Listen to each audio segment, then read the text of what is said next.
Hi friends, ಎಲ್ಲರಿಗೂ ನಮಸ್ಕಾರ. ರವಿಚಂದ್ರಿಕಾ ಕಿಚನ್ಗೆ ಸ್ವಾಗತ. ಇವತ್ತಿನ ರೆಸಿಪಿ ಹಲಸಿನಕಾಯಿ ಕಬಾಬ್. ಯಾವಾಗಾದರೂ ಮಾಡಿದ್ದೀರಾ, ತಿಂದಿಲ್ಲ ಅಲ್ವಾ? ನಾನು ಮಾಡ್ತಾಯಿದ್ದೀನಿ. ನೀವು ಮಾಡ್ಕೊಂಡು ನಮ್ಮ ಕೈ ರುಚಿನ ನೀವು ನೋಡಿ. ಹಲಸಿನಕಾಯಿ ಕಟ್ ಮಾಡಿ ಇಟ್ಕೊಂಡಿದ್ದೆ ನೋಡಿ. ಸ್ಪರ್ಶ ಕಬಾಬ್ ಪೌಡರ್, ಅದಕ್ಕೆ ಶುಂಠಿ ಬೆಳ್ಳುಳ್ಳಿ ಪೇಸ್ಟ್ ಹಾಕ್ಕೊಂಡಿದ್ದೀನಿ. ಕಬಾಬ್ ಪೌಡ್ರು ಒಂದು 3-4 ಸ್ಪೂನ್ ಅಷ್ಟು ಹಾಕ್ಕೊಳ್ಳಿ. ಸ್ವಲ್ಪ ಇದೆ ಇದು ಹಲಸಿನಕಾಯಿ, ಅದಕ್ಕೆ ಒಂದು 3 ಸ್ಪೂನ್ ಅಷ್ಟು ಹಾಕ್ಕೊಂಡಿದ್ದೀನಿ. ಉಪ್ಪು ಸ್ವಲ್ಪ ಹಾಕ್ಕೊಳ್ಳಿ, ಯಾಕಂದರೆ ಹಲಸಿನಕಾಯಿಲಿ ಉಪ್ಪಿರಲ್ಲ, ಅದಕ್ಕೋಸ್ಕರ. ಕಬಾಬ್ ಪೌಡ್ರಲ್ಲಿ ಉಪ್ಪಿರುತ್ತೆ, ನೋಡ್ಕೊಂಡು ಹಾಕ್ಕೊಳ್ಳಿ. ನೀವು ಜಾಸ್ತಿ ಹಾಕ್ಕೊಳ್ಳೋಕೆ ಹೋಗಬೇಡಿ ಉಪ್ಪು. ಚೆನ್ನಾಗೆಲ್ಲ ಮಿಕ್ಸ್ ಮಾಡ್ಕೊಳ್ಳೋಣ, ಎಲ್ಲ ಅದಕ್ಕೂ ಹೊಂದ್ಕೊಳ್ಳೋ ಥರ. ಅದಕ್ಕೊಂದು ಸ್ವಲ್ಪ ನಿಂಬೆಹಣ್ಣು ಹಾಕ್ಕೊಂಡು ಮಿಕ್ಸ್ ಮಾಡ್ಕೊಳ್ಳಿ.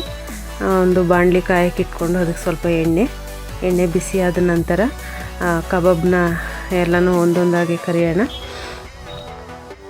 ಎಷ್ಟು ಹಿಡಿಯುತ್ತೆ ಅಷ್ಟು ಹಾಕ್ಕೊಳ್ಳಿ. ತುಂಬಾ ಚೆನ್ನಾಗಿ ಬರುತ್ತೆ. ತುಂಬ ಕಬಾಬ್ ಚಿಕನ್ ಯಾವ ಥರ ಇರುತ್ತೆ ಅದೇ ಥರ ಬರುತ್ತೆ. ಇದು ತುಂಬ ಟೇಸ್ಟಿಯಾಗಿ ತುಂಬ ರುಚಿಯಾಗಿರುತ್ತೆ. ನೀವು ಒಂದ್ಸರಿ ಹಲಸಿನಕಾಯಿ ಸಿಕ್ಕಿದರೆ, ಇವಾಗ ಹಲಸಿನಕಾಯಿ ಸೀಸನ್ ಇದೆ, ಎಳೆ ಹಲಸಿನಕಾಯಿ ಬರುತ್ತೆ, ನೋಡಿಕೊಂಡು ಹಲಸಿನಕಾಯಿ ಚೆನ್ನಾಗಿರೋದು ಫ್ರೆಶ್ ಹಲಸಿನಕಾಯಿ ತೊಗೊಂಡು ನೀವು ನಿಮ್ಮ ಮನೇಲಿ ಮಾಡ್ಕೊಳ್ಳಿ. ತುಂಬ ಟೇಸ್ಟಿ, ತುಂಬ ರುಚಿಯಾಗಿರುವಂಥ ಒಂದು ಕಬಾಬ್ ಇದು. ಚಿಕನ್ನೇ ತಿನ್ನಬೇಕು ಅಂತ ಇಲ್ಲ, ಆ ಥರ ಒಂದು ಟೇಸ್ಟ್ ಬರುತ್ತೆ ಇದು. ಮಕ್ಕಳಿಗೆಲ್ಲ ತುಂಬಾ ಇಷ್ಟ ಆಗುವಂಥ ಒಂದು ಕಬಾಬು. ನೋಡಿ, ರೆಡಿಯಾಗಿದೆ.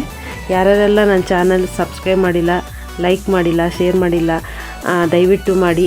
ಬೆಲ್ಲೈಕನನ್ನು ಕ್ಲಿಕ್ ಮಾಡಿ. ಇದೇ ಥರ ಸಪೋರ್ಟ್ ಮಾಡ್ತಾಯಿರಿ ಫ್ರೆಂಡ್ಸ್. ಇನ್ನೊಂದು ಸ್ವಲ್ಪ ಇದೆಯಲ್ಲ, ಅದನ್ನು ಕೂಡ ಅದೇ ಥರ ಎಲ್ಲ ಹಾಕಿ ಫ್ರೈ ಮಾಡ್ಕೊಳ್ಳೋಣ. ಜಾಸ್ತಿ ಹೈ ಫ್ಲೇಮಲ್ಲಿ ಮಾಡೋಕ್ಕೆ ಹೋಗಬೇಡಿ, ಸ್ವಲ್ಪ ಮೀಡಿಯಮ್ ಫ್ಲೇಮಲ್ಲಿ ಇಟ್ಕೊಂಡು ಇದು ಚೆನ್ನಾಗಿ ಕರಿತಾ ಬನ್ನಿ. ಹಲಸಿನಕಾಯಿನ ಫಸ್ಟು ಬೇಯಿಸ್ಕೊಂಡು ಇಟ್ಕೋಬೇಕು, ಒಂದು ಕೂಗಿಸ್ಕೊಂಡು. ಡೈರೆಕ್ಟ್ ಹಲಸಿನಕಾಯಿ ಹಾಕೋಕ್ಕೆ ಹೋಗಬೇಡಿ, ಹಸಿದನ್ನು. ಇದು ಬೆಂದಿರೋ ಹಲಸಿನಕಾಯಿಗೆ ಕಬಾಬ್ ಪೌಡ್ರ್ ಮಿಕ್ಸ್ ಮಾಡಿ ತುಂಬ ಚೆನ್ನಾಗಿರುತ್ತೆ. ಯಾಕಂದರೆ ಅದು ಬೇಗ ಬೇಯಲ್ಲ, ಅದಕ್ಕೋಸ್ಕರ. ಅದು ಕೂಡ ರೆಡಿಯಾಗಿದೆ ನೋಡಿ. ಕಲರ್ ಮಾತ್ರ ತುಂಬ ಚೆನ್ನಾಗಿ ಕಬಾಬ್ ಥರನೇ ಬರುತ್ತೆ. ಇದು ಹಲಸಿನಕಾಯಿ ಅಂತ ಕಂಡುಹಿಡಿಯೋಕ್ಕೆ ಆಗಲ್ಲ, ಆ ಥರ ಇದೆ. ಟೇಸ್ಟು ಕೂಡ ಅದೇ ಥರ ಬರುತ್ತೆ ನೋಡಿ. ಅದು ರೆಡಿಯಾಗಿದೆ. ಇವಾಗ ಅದೇ ಕಬಾಬ್ ಪೌಡ್ರಿಗೆ ನಾನು 2 ಆಲೂಗೆಡ್ಡೆ ತೊಗೊಂಡು ಈ ಥರ ಪೀಸ್ಗಳನ್ನ ಕಟ್ ಮಾಡ್ಕೊಂಡು ಇಟ್ಕೊಂಡಿದ್ದೀನಿ. ಅದೇ ಥರ ಕಬಾಬ್ ಬಿಟ್ರೆ ಹಾಕಿ ಮಿಕ್ಸ್ ಮಾಡ್ಕೊಳ್ಳೋಣ. ಆಲೂಗೆಡ್ಡೆ ಕಬಾಬ್ ಮಾಡೋದಕ್ಕೆ ಶುಂಠಿ ಬೆಳ್ಳುಳ್ಳಿ ಪೇಸ್ಟ್ ಹಾಕ್ಕೊಳ್ತಿದ್ದೀನಿ, 1 ಸ್ಪೂನಷ್ಟು. ಆಮೇಲೆ ನಿಂಬೆಹಣ್ಣು ಹಾಕ್ಕೊಳ್ಳೋಣ. ನಿಂಬೆಹಣ್ಣು ರಸ ಸ್ವಲ್ಪ ರುಚಿ ಚೆನ್ನಾಗಿರುತ್ತೆ ಅಂತ. ಇದಕ್ಕೂ ಸ್ವಲ್ಪ ಉಪ್ಪು ಹಾಕ್ಕೊಳ್ಳಿ. ಉಪ್ಪು ಇದಕ್ಕೂ ಕೂಡ ನೋಡ್ಕೊಂಡು ಹಾಕ್ಕೊಳ್ಳಿ, ಒಂದು ಸ್ವಲ್ಪನೇ ಹಾಕ್ಕೊಳ್ಳಿ ಉಪ್ಪು. ಕಬಾಬ್ ಪೌಡ್ರು ಇದಕ್ಕೊಂದು 2 ಸ್ಪೂನ್ ಕಬಾಬ್ ಪೌಡ್ರ್ ಹಾಕ್ಕೊಂಡು ಮಿಕ್ಸ್ ಮಾಡ್ಕೊಳ್ಳೋಣ. ಇದು ಕೂಡ ತುಂಬ ಚೆನ್ನಾಗಿ ಇದರಲ್ಲೆಲ್ಲ ಮದುವೆಗಳಲ್ಲೆಲ್ಲ ಕೊಡ್ತಾರಲ್ಲ ಕಬಾಬು, ಅದೇ ಥರ ಇರುತ್ತೆ ಆಲೂಗೆಡ್ಡೆ ಕಬಾಬು. ಇದು ಕೂಡ ತುಂಬ ಚೆನ್ನಾಗಿ ಬರುತ್ತೆ ಟೇಸ್ಟು. ಇದು ಕೂಡ ಒಂದು ಸರಿ ಟ್ರೈ ಮಾಡಿ. ನಾನು ಹಂಗೆ ಇತ್ತಲ್ವ, ಅದು ಸ್ವಲ್ಪ ಇತ್ತು, ಅದಕ್ಕೋಸ್ಕರ ಆಲೂಗೆಡ್ಡೆ ಇತ್ತಲ್ಲ, ಇದು ಒಂದು ಸರಿ ಟ್ರೈ ಮಾಡಿಬಿಡೋಣ ಅಂತ ಇದನ್ನು ಮಾಡ್ತಾಯಿದ್ದೀನಿ ನೋಡಿ. ಚೆನ್ನಾಗೆಲ್ಲ ಅದಕ್ಕೆ ಹೊಂದ್ಕೊಳ್ಳೋ ಥರ ಮಿಕ್ಸ್ ಮಾಡ್ಕೊಳ್ಳಿ. ಸ್ವಲ್ಪ ನೀರು ಹಾಕ್ಕೊಂಡು ಆಲೂಗೆಡ್ಡೆಗೆಲ್ಲ ಅದು ಖಾರ ಎಲ್ಲ ಮಿಕ್ಸ್ ಆಗೋ ಥರ. ಮಕ್ಕಳಿಗಂತೂ ಈ ಥರದ್ದೊಂದು ಮಾಡಿಕೊಟ್ಬಿಟ್ರಂತೂ ಅದಕ್ಕಿಂತ ಖುಷಿ ಬೇರೆ ಏನೂ ಇಲ್ಲ. ತುಂಬಾ ಚೆನ್ನಾಗಿ ತುಂಬ ರುಚಿಯಾಗಿರೋಂಥ ಒಂದು ಕಬಾಬ್ ಇದು.